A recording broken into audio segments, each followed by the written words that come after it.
கற்றது உலகளவாகவும் கல்லாதது கைமண்ணளவாகவும் இருக்கட்டும்.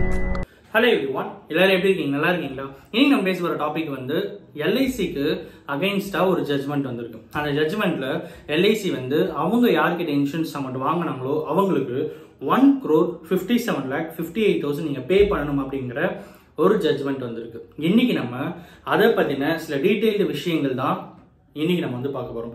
ஸோ இதுல என்ன விஷயங்கள் அப்படின்னு பாத்தீங்கன்னா, நிறைய பேர் வந்து இன்சூரன்ஸ் அமௌண்ட் இன்வெஸ்ட் பண்ணுவோம். நிறைய பேர் வந்து ஹெல்த் இன்சூரன்ஸ் போடும், வீட்டில் ஃபேமிலியில் இருக்கிற மெம்பர்ஸ் பேர்ல அந்த மாதிரி வந்து நிறைய பேர் வந்து ஹெல்த் இன்சூரன்ஸ் போடும். அப்படி ஒருத்தர் என்ன பண்றாருன்னா அவங்க ஒய்ஃப் நேம்ல ஹெல்த் இன்சூரன்ஸ் போடுறாரு. 2016ல அந்த ஹெல்த் இன்சூரன்ஸ் வந்து போடப்படுது. அன்பார்ச்சுனேட்லி 2017ல அவங்க ஒய்ஃப் வந்து பிரெஸ்ட் கேன்சர் மூலியமா வந்து இறந்து போயிடுறாங்க. அவங்க இறந்த அப்புறம் இவர் என்ன பண்றாருன்னா 2017, 2018 அந்த பீரியட்ல எல்ஐசியில் போயிட்டு அப்ளை பண்ணுறாரு. இந்த மாதிரி ஹெல்த் இன்சூரன்ஸ் போட்டிருந்தேன், என்னோட ஒய்ஃப் நேமில் போட்டிருந்தேன், அந்த அமௌண்ட் வந்து கிளைம் வேணும், என்னோட ஒய்ஃப் வந்து பிரெஸ்ட் கேன்சர் மூலமாக இறந்துட்டாங்க, ஹெல்த் இஷ்யூ மூலிமா இறந்துட்டாங்க, ஸோ அதனால் எனக்கு கிளைம் வேணும் அப்படின்னு கேட்கும்போது LIC rejected that application. So அவங்க என்ன சொன்னாங்கன்னா, நீங்கள் அப்ளை பண்ணும்போது எங்ககிட்ட வந்து உங்கள் ஒய்ஃப்க்கு பிரெஸ்ட் கேன்சர் இருக்குன்னு சொல்லிட்டு டிக்ளேர் பண்ணலை, அதனால வந்து நாங்கள் இந்த கிரவுண்ட் மூலியமா இந்த 1 crore 1 crore வந்து இன்சூர்ட் அமௌண்ட், ப்ரீமியம் வந்து 7 lakh ஓகேங்களா. ஸோ 1 crore வந்து நாங்கள் ரிஜெக்ட் பண்ணுறோம், இந்த ஹெல்த் இன்சூரன்ஸ் நாங்கள் கேன்சல் பண்ணுறோம் அப்படிங்கிற ஒரு ஷாக்கிங்கான ஒரு இன்ஃபர்மேஷனை அவங்க வந்து என்ன பண்ணாங்கன்னா அவங்க ஹஸ்பண்ட் கிட்ட வந்து கன்வே பண்ணுறாங்க. ஷாக் ஆன அவர் என்ன பண்ணுறாருன்னா NCDRC, அதாவது national consumer disputes redressal commission அப்படிங்கிற ஒரு கமிஷன் இருக்கு ஓகேங்களா, ஒரு ஆணையம் இருக்கு. அதுல போயிட்டு என்ன பண்றாருன்னா ஒரு அப்பீல் ஒன்று வந்து போடுறாரு, ஒரு அகைன்ஸ்டா எல்ஐசி அகைன்ஸ்டா ஒரு அப்பீல் ஒன்று போடுறாரு.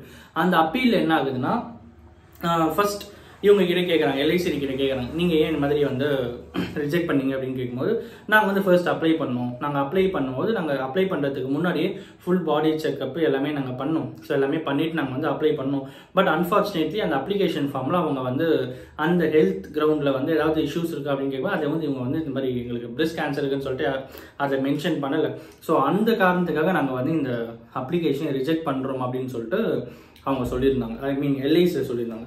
இவங்க சைடு, அதாவது பாதிக்கப்பட்டவங்க சைடு, இன்சூரன்ஸ் அமௌண்ட் போட்டாங்க பார்த்தீங்களா, அவங்க கிட்ட கேட்கும்போது அவங்க என்ன சொன்னாங்கன்னா, ஆமா நாங்கள் போடல தான், அந்த டைம்ல எங்களுக்கு வந்து பிரெஸ்ட் கேன்சர் இருக்குன்ற விஷயமே எங்களுக்கு தெரியாது, நாங்கள் எல்ஐசிலாம் அப்ளை பண்ண அப்புறம் தான் எங்களுக்கு வந்து பிரெஸ்ட் கேன்சர் இருக்கிற விஷயமே தெரியும், அதனால தான் எங்களால் வந்து அப்போ போட முடியல அப்படின்னு சொல்லும்போது உடனே அவங்க சைடு எதிர்த்தரப்புல சொன்னாங்க, சரி ஓகே அப்போ உங்களால் போட முடியல அப்படின்னா உங்களுக்கு பிரெஸ்ட் கேன்சர் இருக்குன்னு தெரிஞ்சப்ப நீங்க யூ குட் ஹேவ் பீன் அப்டேட்டட்ல அப்படின்னு கேட்கும்போது இந்த வாதம் வந்து ஒரு கட்டத்து மேலே என்ன ஆச்சு அப்படின்னு பார்த்தா NCDRC வந்து ஒரு டிசிஷன் எடுத்தாங்க.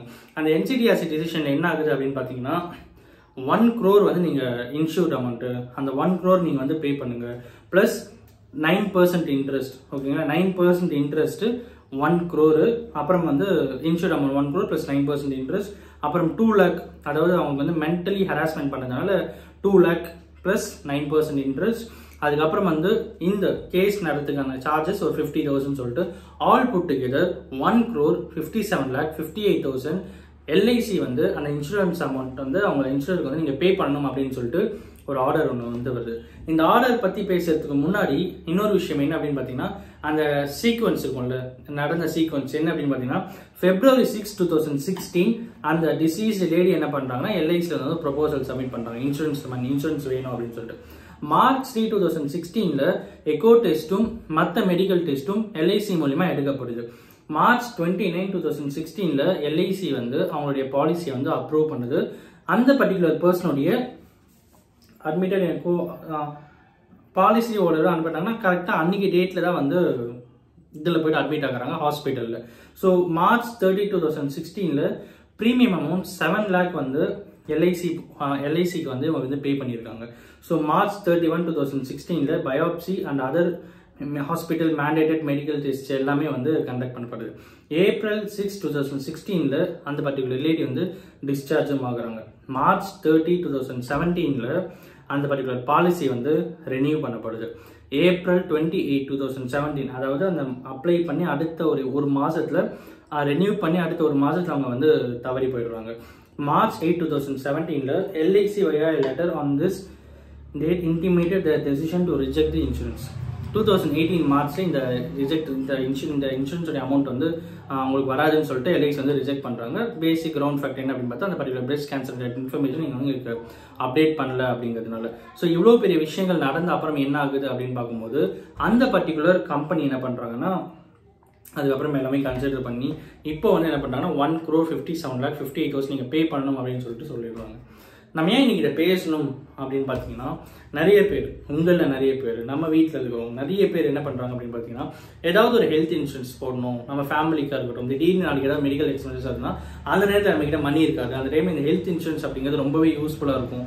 இதில் மணி போட்டு வச்சா ரொம்பவே ஹெல்ப்ஃபுல்லாக இருக்கும் அப்படின்னு சொல்லி நிறைய பேர் பண்ணுற விஷயம் என்ன அப்படின்னு பார்த்தீங்கன்னா ஹெல்த் இன்சூரன்ஸ் அப்படிங்கிற ஒரு விஷயத்தை வந்து போடுவாங்க. பட் அன்ஃபார்ச்சுனேட்லி அப்ளை பண்ணுறவங்கள 99% பீப்புள் 100% பீப்புள் யாருமே அதில் இருக்கிற டேர்ம்ஸ் அண்ட் கண்டிஷன்ஸை படித்து பார்க்கறதே இல்லை. அப்படியே அந்த டேர்ம்ஸ் அண்ட் கண்டிஷன்ஸை படிக்கணும் அப்படின்னு சொல்லிட்டு நினைச்சாலும் ஃபர்ஸ்ட் ஒரு 5 லைன் படிப்பாங்க, 10 லைன் படிப்பாங்க, 20 லைன் படிப்பாங்க. அதுக்கப்புறம் என்னென்ன இருக்குன்னு சொல்லிட்டு அவங்களுக்கே தெரியாது. ஸோ இந்த மாதிரியான கட்டத்தில் இந்த மாதிரியான இன்சூரன்ஸ் அமௌண்ட் மூலியமா எவ்வளவோ பேருக்கு வந்து இப்போ எல்ஐசிலாம் பார்த்தீங்கன்னா அதில் இருக்கிற எல்ஐசியில் இருக்கிற ப்ரோக்கரேஜ் கமிஷன் எல்லாம் வாங்குறவங்கலாம் பார்த்தீங்கன்னா நிறைய போனஸ் கொடுப்பாங்க. எப்படி கொடுப்பாங்க பார்த்தீங்கன்னா இந்த மாதிரி அமௌண்ட் தான்.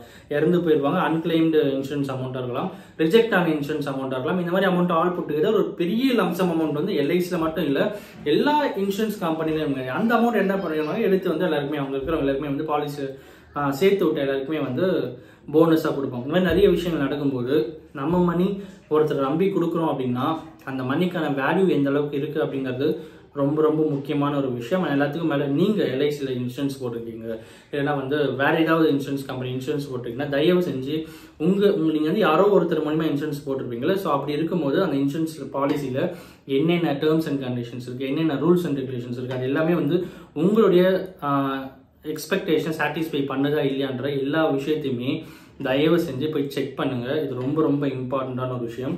ஒரு 7 லட்சம் ப்ரீமியம் 2 வருஷமா 14 லட்சம் கட்டிட்டு அடுத்த 5 வருஷம் பெரிய சட்ட போராட்டத்துக்கு அப்புறம் தான் அவருக்கு வந்து அந்த 1.57 crores வந்து ஜட்மெண்ட்ல கிளைம் கொடுக்கணும் அப்படின்னு சொல்லிட்டு வருது. இன்கேஸ் ஜட்மெண்ட் வந்து அவர் ஃபேவராக வராமல் இருந்திருந்தா அவர் கட்டின 14 lakhs வந்து லாஸ் ஆகிருக்கலாம். ஸோ அப்படி இருக்கும்போது எல்லாருமே நம்ம இன்சூரன்ஸ் போடுறோம் அப்படின்னும் போது இன்சூரன்ஸ் இருக்கிற டேர்ம்ஸ் அண்ட் கண்டிஷன்ஸ் தயவு செஞ்சு படிச்சுட்டு அதுக்கப்புறம் இன்சூரன்ஸ் போடுங்க. That will be really really helpful for every one அப்படின்னு சொல்லி இந்த வீடியோ மூலிமா யாராவது ஒருத்தருக்கு ஒரு நாலேஜ் ஷேரிங் இருக்கும் அப்படிங்கிற ஒரு நம்பிக்கையோட இந்த வீடியோ முடிப்போம். அண்ட் எல்லாத்துக்கும் மேலே உங்கள் ஃப்ரெண்ட்ஸ் இருக்குல்ல, ரிலேட்டிவ்ஸில், நெய்பர்ஸில் யாருக்காவது வந்து இந்த வீடியோவில் இருக்கிற இன்ஃபர்மேஷன் போயிட்டு சொல்லுங்கள்.